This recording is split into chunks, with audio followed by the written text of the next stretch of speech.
We're up here for another video. This one's going to go over our final gas line hookups, and we've actually putting on the pressure test. So mainly to go over the pressure test, what we pressure test at, and the holding of the air in the system, how much we put, how long it's been on there, and the insulation or protection of the gas line underneath. Okay, got my pressure test on my system now. It's at 65 pounds. It's been there for an hour and 15 minutes.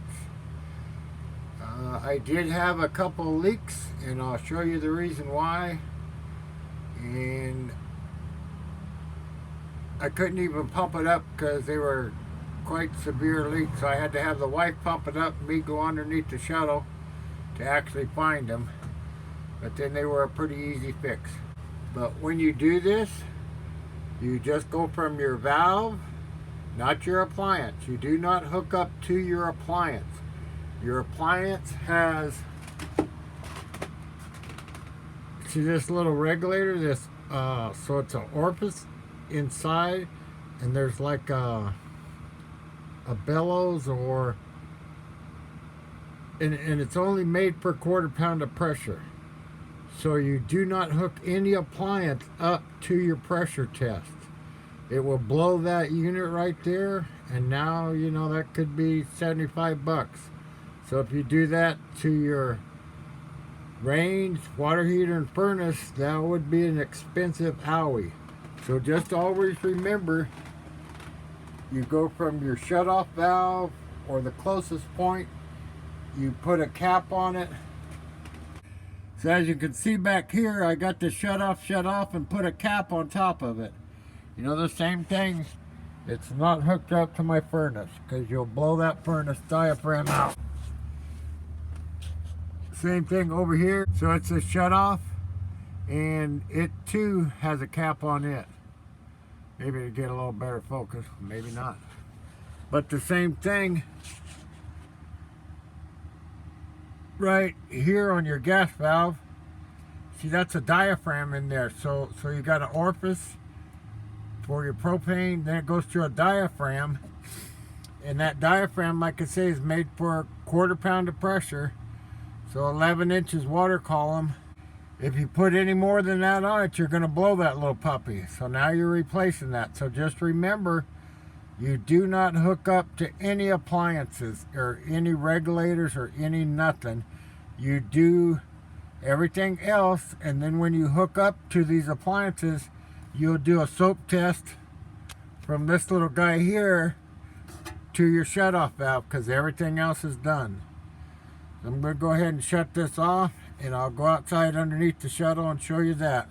See you in a minute. This is my manifold underneath here where all my pipes hook up to. That's the little compression fittings. And I didn't do the last one to show you what I'm using there.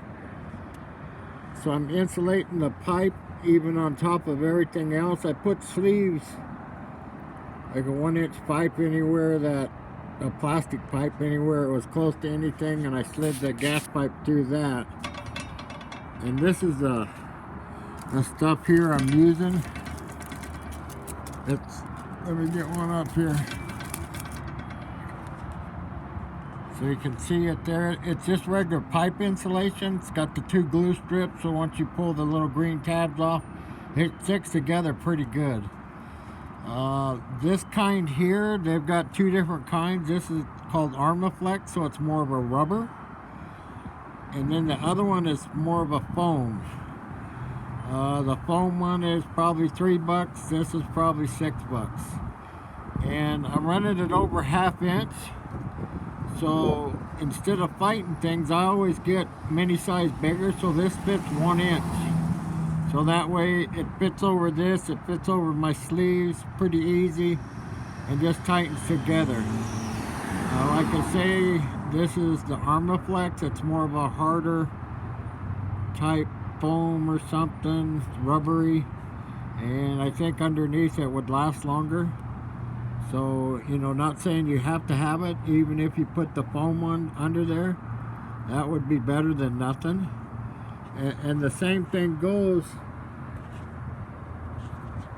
See, there's my pressure regulator right there. So see, I don't have nothing hooked up to that. It's all right here. Then see, later on, that'll hook up into there. And then that puts my valves and stuff up underneath, not valves, but hookups and my manifold up underneath. But like I say, see that little plug there? That's for my test right now, and later on that'll come off. That'll screw into there, that'll hook all this together. But you don't, like I say, you don't do that with your pressure test, because all these regulators are, you know, say quarter pound, even 1 pound would be okay in them, but you stick 60 pounds, 30 pounds, and you'll blow every one of those.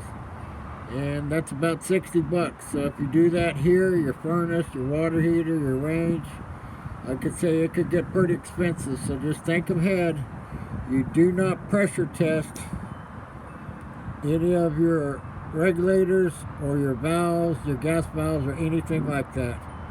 So just pressure test after that, and then later on when you're okay with your pressure test, you come and hook them up, and then you'll be just fine. And once you do hook them up, so you got that last fitting right there you hook up. So once you turn on your propane, you just come here with soap and bubbles, and you just spray that one right there, because everything else has been tested. The same thing on the inside, your last little hookup, you just spray that, because everything else has been tested. So I'm going to go ahead and cut this and go back inside and show you something. See you in a minute. This is another little safety thing. Hope you can see it all good. Where I have to work on this, I've got it parked kind of up on the curb in front of my little house. If you look here, it's right in the street. That's my little rug that I'm kind of laying on to work on under there. So I'm always real careful to make sure my legs are hanging out the back here. Because if they're hanging out too far that way, cars come down the road, owie on my legs. So it's just another safety tip, you know, kind of be aware of your surroundings. Just watch what you're doing, kind of pay attention. You know, we never catch everything, so just be aware and try to think about, you know, your safety, because that's very important nowadays. So just remember that. Watch for your legs or your arms or your eyeballs or whatever, because, you know, you're laying under there like I was and drilling. Even with safety glasses on, there were still little pieces that tried to get in on the sides, and that does happen. So just be careful and watch what you do. You know, we need us all safe and out there on the road enjoying life, and that way we can meet up with each other. Catch you on the inside. Okay, going to show you where my problems was on my fittings. Up top left, you can see how it's got that retention ring that goes on your pipe, and then that goes up against that black gasket on the right there on that fitting. So that goes together, you tighten it up. And on the right here, your first one, you can see how it's pretty round and clean and nice. One of the ones I took apart is the second one over from the right, and that's how nasty it looked when I took it apart. And then I had two of them that destroyed this gasket here, so I had to replace that. And once I did that and got a nice clean cut and tightened them up, they were all okay. But out of 12 of them, I had 2 bad ones. For one reason or another, you know, you just don't know. But like I say, the one dinged up piece of tubing there, the second one over from the right, when you get them dinged up like that, I think that's what messes with this gasket and tears that gasket up on the bottom of these, so it can't pull in and seat. Because if you look at this, let me see if I can reach in there. See, this goes like that, and then that tightens up, and that ring tightens up and pulls everything against that gasket, which gives you supposedly a pretty tight fitting. But like I say, so 2 out of 12 wasn't too bad. It wasn't too bad of a fix. But like I say, you look at my gas tank, so now we're almost 2 hours. I'm still holding pretty close to 65 pounds. So like I say, I'm good for it. And I would rather do that, because like I say, my gas pressure is only 1/4 of a pound. So my line is okay for 60 pounds of pressure. And so it's surely going to be good enough for 1/4 pound. So, you know, that kind of takes the thought of, did I get everything tight and snug? You know, you look at it, even say 1 pound is way over here. So I'm 64 pounds over what's going to be in my lines. So I feel pretty confident about it. And once it's all done, see, I disconnect it down there at that valve, and then I'll put a piece of copper with the flare fittings that'll come up and hook right into there to my range. So it goes right there where that blue cap is. That's actually a flare fitting right there. So it'd be a piece of copper flare, go back to the back down to that shutoff, and the shutoff is so you can service it. That way you don't have to go out to your main tank or nothing. You just shut it off right here. You could service your appliance or anything like that. Well, it's been another wonderful day playing out in the shuttle bus. We're doing little bits at a time. We're hoping to start working on it a lot more each day, because we do want it finished pretty quick. We want to start using it, so that means you got to get on the ball. So might be putting out a few extra videos. So just remember, you know, there's a lot of people that like all these different YouTube videos, so tell your friends, not so much that they need to watch ours, but just to watch other videos. There's a lot of neat YouTube videos out there, but ours is the best one, so make sure they watch ours first so they can compare them. So remember to watch our video, and what they say, like and subscribe and ring the bell or something. So I'm not into all that stuff, but if you like them, ring the bell.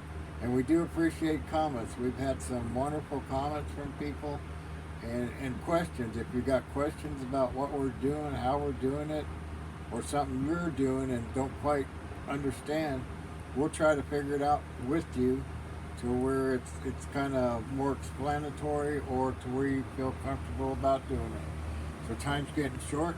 Gotta go. See you on the next one.